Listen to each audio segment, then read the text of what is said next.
El nostre objectiu és transferir el coneixement que gestem a l'interior del centre en l'àmbit de l'electrònica impresa cap a diferents sectors empresarials.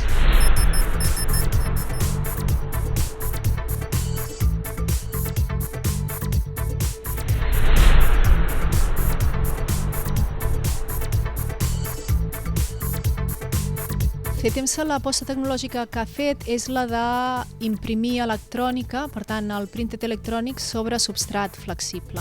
La idea és la següent, és treballar amb capes nanomètriques de material, per tant, molt fines, molt fines, molt fines. De la interacció d'aquestes capes de materials aconseguim que un teixit s'il·lumini. Un paper que ve sent un sensor, per exemple, de pressió, un teclat flexible i que portem enrotllat al bolso, sensors que et permeten controlar constants vitals, o que un plàstic tingués imprès un circuit que permetés determinar la data de caducitat d'un producte en concret. Un vehicle tindrà com una segona pell que el que estarà fent és en tot moment recepcionant energia solar per després emmagatzemar-la a les bateries del vehicle. Això de que unes tirites intel·ligents et puguin subministrar el medicament que toca, la veritat que sorprèn molt i molt. Tot això són propostes en l'àmbit de l'electrònica impresa sobre substrat flexible. I comencem a veure bancs intel·ligents, fanals intel·ligents, semàfors intel·ligents, que aquesta intel·ligència electrònica s'instauri a les ciutats. El fet de poder integrar la tecnologia a les prendes, el que són els teixits flexibles, farà que la tecnologia l'apropem a tant punt que acabi sent natural per nosaltres, aquesta tecnologia. Això obre enormes nous nínxols de mercat, de nous productes i de nous serveis que en els propers 10, 15, 20 anys doncs, poden convertir-se en sectors industrials i en productes de consum de masses.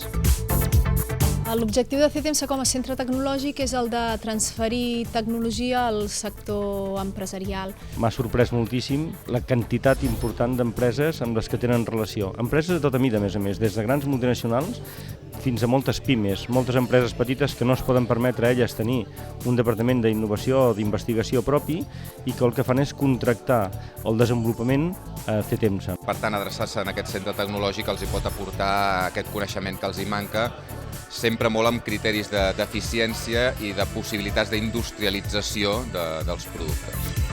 Per què FETEMSA sense ànim de lucre? La pregunta és boníssima. T'assegures que tota la part de benefici que generes la reinverteixes una altra vegada en recerca pròpia. Per tant, és una fórmula que en principi és bona per assegurar aquesta retroalimentació del circuit. Si vols ajudar a les empreses privades amb una aposta de valor interessant en terme tecnològic, abans has d'haver invertit tu recursos propis en madurar aquesta tecnologia, aquesta proposta tecnològica. Tu la tecnologia no li pots transferir en brut a l'empresa, sinó que l'has de transferir amb un grau de maduració també que sigui apte ja per preindustrialitzar-la. El treball en equip és una gran assignatura. El que vol és moltes dosis de carinyo, d'empatia, d'entendre la diferència. La innovació sí, però la innovació amb equips que hi creguin, que estiguin motivats i que sàpiguen treballar conjuntament.